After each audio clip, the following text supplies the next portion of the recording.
So I'm really loving this new music, and I'm also realizing I've never fully explained what is that first sound before the music starts. And I'm sure some of you are probably curious, what in the world is that?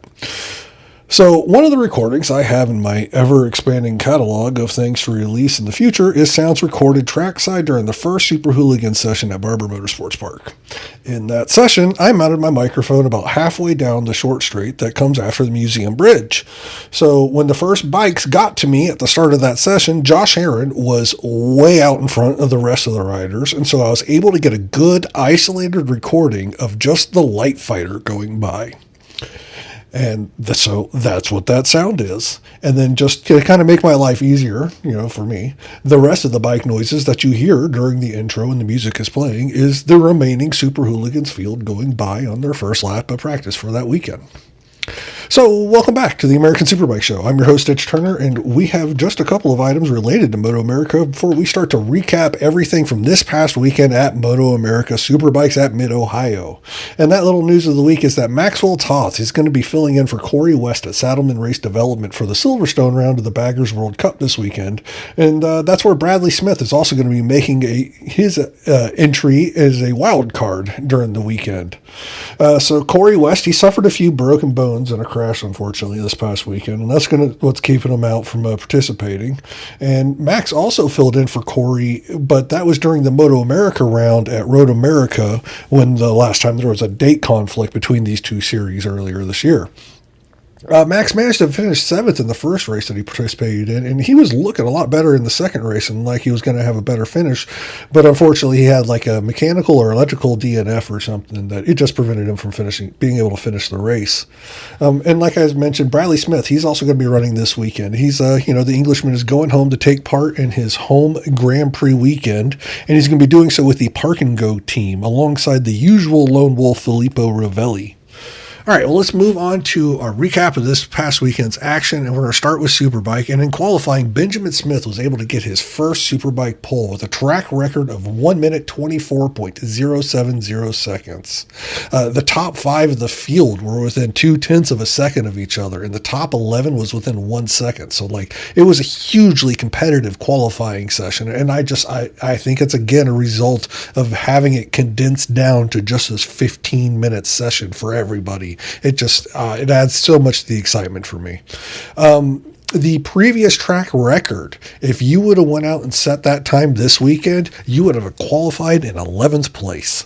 So that's also a huge jump year over year as far as lowering that record and the times go. When we look at our championship competitors, Sean Dylan Kelly qualified in 2nd place, and then the two guys behind him, J.D. Beach qualified 10th, while Matthew Skoltz finished qualified 9th, and then Bobby Fong, the 4th place runner in the championship, he managed to qualify up on the front row in 3rd place alongside Sean Dylan Kelly. In race 1, SDK got the whole shot, and Benjamin Smith was able to hold off Bobby Fong for P2, and by lap 2, on lap 2, Bobby Fong was able to get by Benjamin Smith in the keyhole, but this was the impressive part for me with when it comes to Benjamin Smith in regards to his weekend is, he just started off the year with just such terrible luck, and then he comes out here and he's able to just put all that behind him, and he goes out and he not only gets pole, but does it by setting a track record in Superbike. That's impressive. And you would think, you would have some expectations coming into the race that he's possibly going to fade the later we get into the race. And it's not exactly just because he can't hang at the front or anything sort of thing like that. No, not at all. With the struggles that the Warhorse Ducati team has had to start this year and just the pure bad luck and lack of track time they've been able to get during the actual races, they haven't had the same amount of data that some other teams have been able to record to help them set that motorcycle up to last the full distance of a race. And so you would expect Ben to fade a little bit towards the end, but he ran with front runners, and when he had that challenge for a lead and Bobby Fong got by him in the keyhole, Benjamin Smith was able to get right back by at the end of that long back straight. And he also had a ballsy move a little bit later on going into turn 2 that was really impressive. eventually Ben Smith and Bobby Fong kind of settled down a little bit, and they were able to open up a gap on Sean Dillon Kelly. But by lap 7, Sean Dillon Kelly was able to catch right back up to the back of them up there at the front of the field. And we had like a little bit over a 2-second gap back to PJ in fourth, with JD Beach right behind him. Fong and SDK both managed to get by Smith before the end of lap 8, and then with 6 to go, Sean Dillon Kelly was able to get by going into Bobby Fong going into turn 1, and so that left us at the end of the race. We had Sean Dillon Kelly winning his 3rd race of the year, and was 2nd place Bobby Fong. 3rd place was JD Beach. He was able to get around Benjamin Smith with about 5 laps to go for that final podium spot. Smith did hang on to 4th place finish. It's his best finish, I believe, in a Superbike race. Loris Baz, his teammate on the Warhorse Ducati, finished 5th, and then Matthew Skoltz was in 6th place for the Strack Yamaha. So after race 1, in the championship battle, Sean Dillon Kelly was able to open up his gap a little bit to over JD Beach, make it 20 points, 197 to 177, with Matthew Skoltz still in 3rd, 29 points behind the leader. And then in race 2, Benjamin Smith was able to get the whole shot, but then, what happened? We could see what happened. He touched grass, but just that whole little chain of events when it first happened, I was speechless as to, I couldn't quite process what occurred. I guess the best way to explain it is that Benjamin Smith made his Ducati so mad by touching the grass that it ejected him and tried to finish the race without him. And it made it all the way down to the keyhole, so it tried. The red flag did come out, and thankfully everyone at the field had their heads up, and nobody got collected by the ghost machine. When the race did restart, Sean Dillon Kelly got the whole shot, and Bobby Fong was in P2 with Richie Escalante up in P3. Matthew Skoltz finished up 1 in 4th place, and his fellow championship competitor JD Beach was in 6th. Let's see.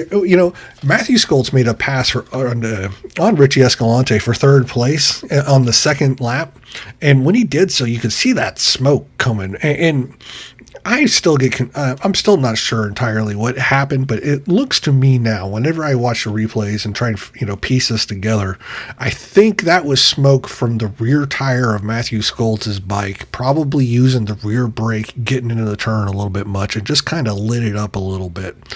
And then later, though, because it was hard to tell if it was Skoltz's bike or if it was Richie's bike that was smoking. I think at that first occasion it was Skoltz, and then later it was Richie that was smoking, and it was always happening at the end of that back straightaway, and that's why I think it might be rear brake related. But then things got a little crazy. Matthew Skoltz, he took the lead going into that turn 4 or 6 or whatever you want to call it, the end of the back straightaway on lap 5. And right behind him, JD Beach also went and make a move, but he went wide and took Richie Escalante with him. And JD ended up going all the way off the track and rejoined dead last. And just as we're figuring out that it is Richie Escalante's bike that's smoking, and while this is going on, he crashes into turn 1 on lap 7. So after all that happens, we had a group of 4 at the front, and it was Matthew Skoltz leading SDK, PJ Jacobson, and Bobby Fong. And there was about a little more than a 1.5 second gap back to Loris Baz in 5th. JD Beach, he got dropped way down to dead last and was off the field after that, after that move on lap 5, but by the end of lap 9, he was back up into 10th place. And then that's when, shortly after that, that's when PJ went down, and that was on lap 10. It was a weird place to lose the front, and it looks like the bike kind of tumbled and came back to a rest on the track, and that's why they had to throw the red flag down. And it ended up being the end of the race. And I'm going to use therapy words here because, I think I feel I know. I think, because I haven't asked anyone, but I've been around stuff like this enough to kind of, I think I know why the reason why this race was just go ahead and decided to be end is that's because Superbike is the one category that still is broadcasted on a linear TV channel. And when you have a live broadcast on linear TV like that, typically you are afforded a window of which to get both, everything in. A pre-race, your race itself, and your post-race ceremony has to fit in within that TV window that the broadcaster gives you. And I'm pretty sure what MotoAmerica has for Superbike is just an hour. And so when that second red flag came out and the decision was made to go ahead and call it a race, we were sitting right at about 55 minutes since the initial broadcast began. And I don't, of course, you don't like it. You always want to see a full distance race run whenever you can. But I say all this just to kind of give you a little bit of an idea of the limitations that the series does have to kind of work within. They're not always free to just be like, well, let's just start it again, because we can just decide to do that on our own unilaterally. You have TV partners in mind that you have to keep in mind in class like Superbike. All right, so the end of race 2, Matthew Skoltz was declared the victor. Second place was SDK. Third went to Bobby Fong. Fourth was Loris Baz. Fifth, Cameron Peterson. And in sixth place was Jason Uribe for the Orange Cat team, which Orange Cat Racing had a pretty good weekend. You had Sean Dillon Kelly go 1-2 with the races in Superbike. Jason Uribe got some solid finishes again. In stock, and gotta keep wanting to call it Stock 1000. In Superbike Cup, you had Caleb DeCarroll get a second place finish in that category in both races on the weekend. So all in all, pretty good weekend for Orange Cat team. Championship competitor JD Beach, I'm going to mention him as well because he was credited with an 8th place finish. Let's see here. PJ Jacobson, he was given a 45-second penalty by the race stewards according to the race report. I'm not totally sure why. I usually record on Wednesdays. One of the reasons is because MotoAmerica posts all the sanctions and penalties on their competitor website, and so I'm able to glance over those before I record, but I still don't have access to those as of this point. So I'm not totally sure why this penalty was applied. My guess, we'll say I think, because we're going to go back to using therapy words here, because I haven't actually asked anybody, but I do think that the reason this penalty was applied is because at the end of the race, PJ, when they go back to the results at the line of the previous lap. In doing that, PJ Jacobson would have been scored in third place and on the podium, even though he was the reason why the red flag came out and the race had to be called. So I'm pretty sure that is just a penalty that is given to ensure that the rider that causes the red flag does not benefit from it. Anyways, all right, after all that, points leaving Mid-Ohio. Sean Dillon Kelly's all out in front. I said going into the weekend, it'd be interesting to see whether or not he can kind of take a little bit more of a firmer hold of this championship, and he was able to do that with the first and the second on the weekend. Matthew Skoltz is in second place with 193 points. He is 24 points back. That's, that is a gap that can be overcome, but it is a gap now. In third place is JD Beach. He has 185 points. He has 32 points back from Sean Dillon Kelly in the lead. Fourth place is Bobby Fong. He is 55 points behind. And that's about that's where I would probably draw the line of the realistic competitors in the championship for the rest of the season. Fifth place in the standings is Cameron Peterson. And sixth place is still a Suzuki, but it is now Brandon Posh over his teammate Richie Escalante. Superbike Cup. We had the same podium for both races on the weekend. There was Andrew Lee added another 2 victories to his total on the year, and P2 was Caleb DeCarroll, as mentioned before, for the Orange Cat Racing team on a BMW M1000RR, while P3 was Dion Campbell for BPR Racing on a Yamaha R1. Interesting thing I've noticed, I don't know if it necessarily requires poking around anymore, but Dion Campbell is not riding the same bike that he had been all year. And the reason I'm able to tell this is because he had been running a brand new Yamaha because you could tell because it had wings on the front. Now he's still running a Yamaha R1, but it does not have wings on the front. And so that tells me that that bike is at least 2, maybe 3 years old. So I don't know what happened there, but it's kind of adds a little bit, makes it a little bit more impressive that he's still putting up podium finishes in the Superbike Cup category when you consider that into, your thinking. In the point standing overall for Superbike Cup, you have Andrew Lee all out in front with 265 points. Second place is now Dion Campbell. He's overtaken Carl Soltis in third. Danilo Lewis is fourth. Christopher Durbin is fifth, and Joseph Giannato is in sixth. That point lead for Andrew Lee. In second place, Dion Campbell, he has 167 points, so that is a 98-point lead now.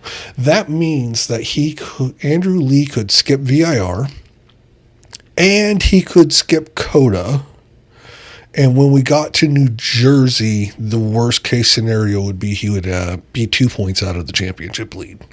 So, yeah, he's sitting pretty right now. All right, well, let's move on to Super Sport. Josh Herrin won the pole in Super Sport, and the top 5 of the class were within half a second of each other. And the top 10 was within 1 second of each other, just like Superbike was. Race 1, it was fairly processional, but that was a hell of a battle on that last lap. It made the race worth watching alone. In the initial results, we had Darren Bender win and by just 0.050 seconds over Josh Herrin, and Josh Hayes came in third, with Blake Davis in fourth, Kaylee Yakov in fifth, and Brendan Kettleson in sixth place. Now, post-race, there was a 5-second time penalty for Blake Davis, and that dropped him down to ninth. That penalty was given because Davis made contact with Tyler Scott during the race, and it wasn't like egregious amount of contact, but the fact that the contact was made between Davis's bike and Tyler Scott's elbow, and then it kind of made Tyler Scott, push the handlebar and kind of steer the bike away from him in the middle of the turn with a full lean. So he went down and the bike tumbled and destroyed itself, which I don't know how Ty Scott, I told you all, he's the best in the business of getting to his bike and back up again. How in the hell did he get that bike just running and back to the pits? That is an impressive skill in itself. I know it's probably not like one you really want to have. It's not the one that kids dream about, possessing when they grow up and become racing stars. But Ty Scott has that one at least. But anyway, so post-race, the Darren Bender was still credited with the victory. Josh Herrin second. Josh Hayes third. Fourth place ended up going to Kayla Yakov. She got moved up. Brendan Kettleson moved up into the top 5. He is having an impressive run lately to finish out his first full season of Super Sport. And then Aiden Sneed was moved up into the 6th spot. In race 2, it was another great start for Josh Herrin, but Dominic Doyle and Ryder Davis both went down in turn 1. And watching the replays, it looks like Alex Enriquez from the 3D Motorsports team, like he was on the inside of turn 1 and he made a little bit of contact with Dominic Doyle, and then that caused Doyle to go down, and then his bike just kind of, centrifugal force went to the outside and collected Ryder Davis. The red flag had to come out. Both the riders were able to get up, and Doyle got up and got his bike back to the pits and everything. But I think they had trouble just physically moving Ryder Davis's bike, and so they needed to throw the red flag just to get people and some equipment out there to make that happen. On the restart, Josh Herrin got the whole shot, and he was followed by Kayla Yakov and Josh Hayes and Darren Bender in fourth. And then there was just a small gap to fifth through eighth, and that was Ty Scott, Blake Davis, Alessandro DeMario, and Brendan Kettleson. And the lead of the first lap of the restart, at the end of the back straight on the first lap of the restart, Kayla Yakov made a move and took the lead. And Darren Bender, at the same time, he was also starting to work his way back up. By lap 2, he was in second place, and then he took the lead going into turn 2 on lap 3. When Darren Bender took the lead, Josh Herrin also passed Kayla Yakov into second place, and then the two of those, Bender and Herrin, they started swapping the lead around a few times.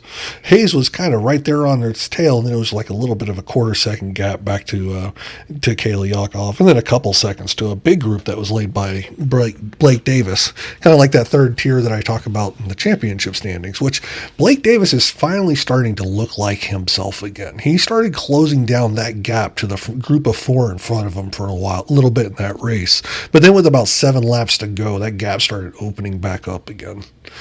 Josh Herrin and Darren Bender, they swapped the lead seemingly every single time that they went into that turn at the end of the back straight, I believe turn 6.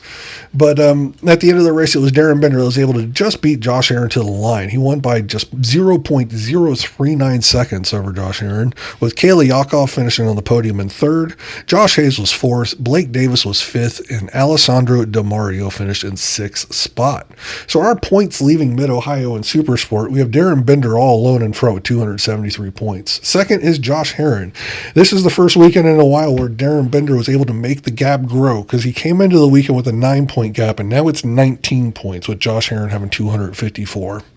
Third place is Kayla Yakov. She has 169 points, and 4th is Tyler Scott with 144. So those two are kind of starting to be a little bit of a gap between them. And then now Josh Hayes is the top Yamaha. He was able to overtake Blake Davis, and Josh Hayes is sitting alone in 5th place with 141 points to Blake Davis having 137 and 6. Move on. Let's go ahead and go to Royal Enfield Build Train Race, because our first championship for 2026 was decided this past weekend.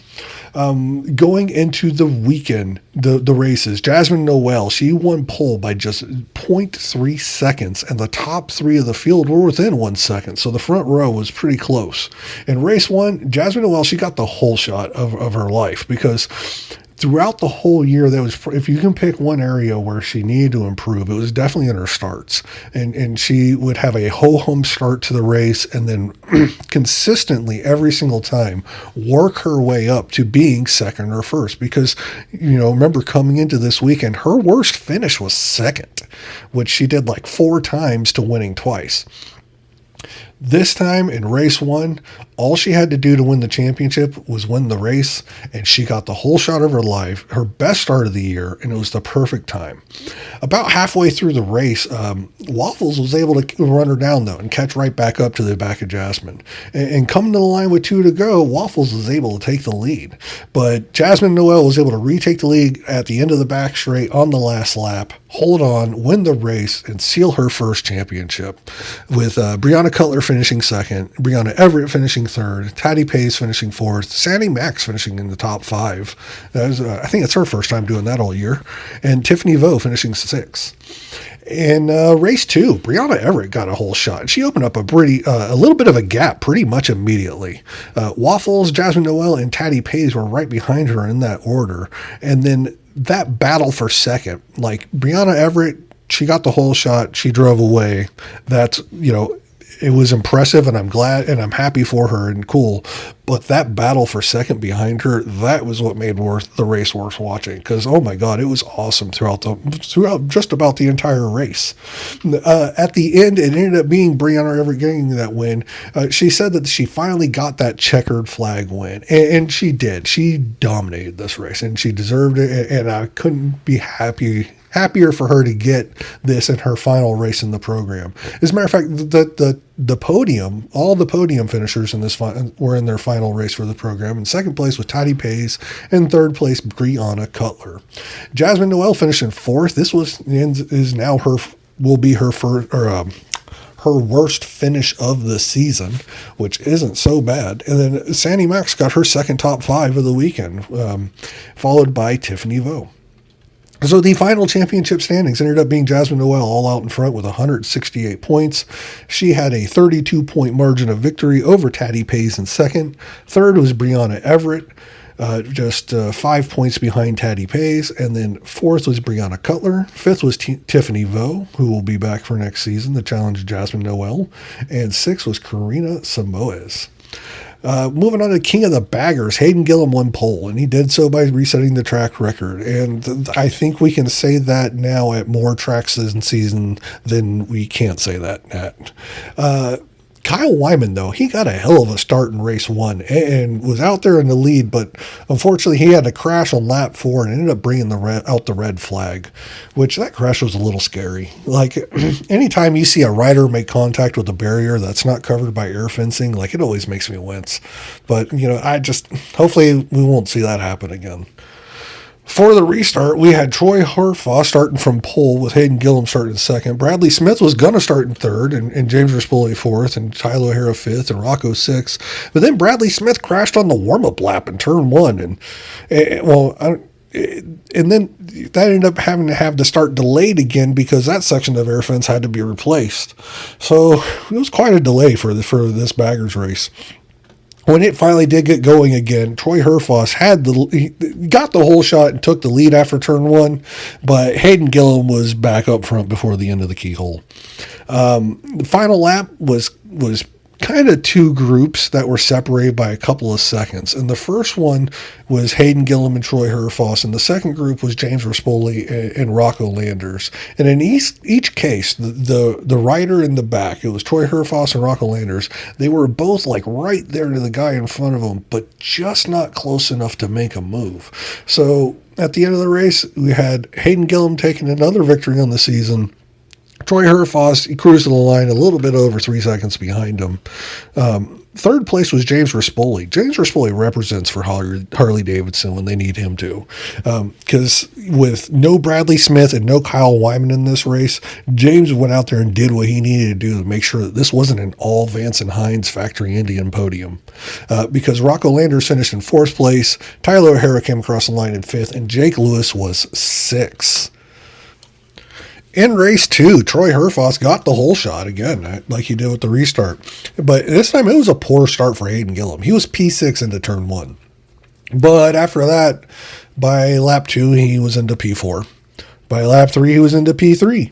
And then by lap 4, he was into P2. And then with 3 laps to go, Hayden Gillum took the lead into turn 1. Troy Herfoss was able to hang on to him, and Bradley Smith wasn't far behind either, but that was pretty much Troy Herfoss, he made a pretty good lunge in turn 6 at the end of the back straight on the last lap, but he ended up going, it was a little too late, a little too deep, and he ended up going him wide, and Hayden Gillum was able to hold on to the lead.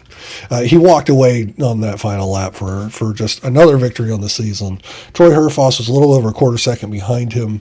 Bradley Smith finished in third place on the podium. Kyle Wyman was fourth. Tyler O'Hara was fifth, and James Rispoli was sixth. So our championship points for King of the Baggers leaving Mid-Ohio, you have Hayden Gillum alone in first place with 206. Troy Herfoss is in second. He has 183 points. That puts him only 23 points behind. If Hayden Gillum just has one bad race at VIR or, they're not going to be at VIR, at either COTA or New Jersey, like this, Troy Herfoss will probably be right there ready to capitalize. Third place in points is Bradley Smith. He's 54 points back with 152. That, with 4 races to go, that's not insurmountable. It's getting harder, though. Fourth place is Kyle Wyman. Fifth place is Tyler O'Hara. And sixth is James Rispoli. In Mission Super Hooligans, Bryce Cornbell won pole position and did so by setting a new track record. And when race 1 came around, for some reason, James Rispoli wasn't able to finish the warm-up lap. And so that kind of really put a damper on his championship. He's looked to defend his number 1 plate for the season. Andy DeBrino was able to get the whole shot when the race got underway, and it was another BPR 1-2, with him being followed by his team owner, Bryce Cornbell, and then Gus Rodeo in third place. Cornbell was able to take the lead at the end of lap 1, though, and he immediately opened up like a 0.6 of a second gap, and then by lap 5, that gap was like 2 seconds. So Bryce Cornbell was able to wheelie to an easy win, and it was the third 1-2 in a row for BPR because Andy DeBrino finished second, just about a second and a half behind. Gus Rodeo finished in third place on his Ducati for the Rodeo Racing team, and then Corey Alexander in fourth on the Arch, with Robertino Pietri finishing fifth and Jake Lewis in sixth, leading the lead Harley Davidson. In race 2, Andy DeBrino got the whole shot, and the Arch definitely seems to like the cooler weather because the high temperatures on Sunday were pretty low, and in this cooler weather, Corey Alexander was able to move up into third place fairly early. Bryce Cornbell was able to get by Andy DeBrino on lap 3, and he went on from there to reset the lap record during that lap, during the race. Like, that's pretty amazing. 1 and 2 got strung out, but the battle for third was really good. Lap 5, it was Jake Lewis leading Corey Alexander and Gus Rodeo and James Rispoli, and that I say that on lap 5. That order shuffled a lot over the last 3 laps. At the end of the race, Andy DeBrino was able to get the lead on the last lap and hold on to it to get his 3rd win of the year over his team owner, Bryce Cornbaugh. He finished just over 0.2 of a second behind him, and this is now the 2nd weekend in a row where BPR has swept the 1st and 2nd place of the hooligan races. 3rd place was Gus Rodeo, 4th place was Corey Alexander on that arch, and 5th place was James Rispoli, being that lead Harley Davidson again, keeping the leaders in sight with Jake Lewis in 6th. The points leaving Mid-Ohio, Andy DeBrino is alone in 1st place now. He's got 168 points with his team owner Bryce Cornbaugh behind him just by 5 points with 163. Gus Rodeo is 149. He is only 19 points out of the championship. So, he's still right there in the fight. However, that one DNF on the weekend for James Rispoli, that's probably eliminated him from the championship contention. He is now 53 points behind. Corey Alexander's in 5th place on the arch, and Robertino Pietri rounds out the top 6 on the Yamaha. And Twins Cup, Hank Vosberg, man, he won the pole again. But in race 1, so rain started right before the warm-up lap, and it kind of kept sprinkling a little bit into the race, but it never really fully rained, and it didn't soak the track. So we were able to get the whole race in on slicks. So Hank got won the pole, and he got the whole shot too at the start of the race. But pretty early on, Bodie Page and Sam Drain were able to get by Vosberg pretty easily. And I think a lot of that was just Hank was obviously playing it safe in the conditions because, with that huge championship lead that he had coming into the weekend, there was no need to lay it all out on the table trying to keep everyone else behind him. By lap 4, Bodie Page was just flat gone. He had over 6 seconds over 2nd place. 2nd through 9th ended up being one big pack, and it was awesome, and I loved it. From down to with about 4 laps to go, it ended up being whittled down from 2nd to 6th place, but it was still just such a fun battle to watch. And at the same time, we had that going on with behind the leader himself, Bodie Page, he had stretched that lead out to over 6 seconds fairly early. Well, it started dropping down. It was about 1.8 seconds with 2 laps to go. And then at the checkered flag, it was just over a half a second that Bodie Page was still out there in the lead. And it kind of had that feel of like a bicycle race where one of those sprinters will go out early, way out in front of the pack, and then just slowly but surely the peloton chases them down. But at the end, it ended up being Bodie Page getting the victory, with Matthew Chapin finishing in 2nd place. So a 1-2 for the Team Hammer, the M4 X-Star Suzuki. Chapin was just over half a second behind. Hank Vosberg was in 3rd place. Isaac Woodworth was in 4th place, continuing on another impressive, a nice, good, strong run of finishes that he has had not only here in the Twins Cup, but also winning the Aaron Dreyer Classic the previous weekend. 5th place is Sam Drain, and 6th was Seth Dahmer. First time I think we've said his name this season. In race 1, we almost had 3 women finish in the points for the first time ever in a MotoAmerica race. Juliana Fernandez made her debut in the Twins Cup this weekend and finished in 11th place and was very impressive in qualifying as well. And Sonia Lloyd was also up there, finishing in 13th place. Mallory Dobbs unfortunately finished one spot out of the points in 16th place, and it was the debut for the Ripardo Veloce team. So impressive finish for being the first one of the year on a brand new team.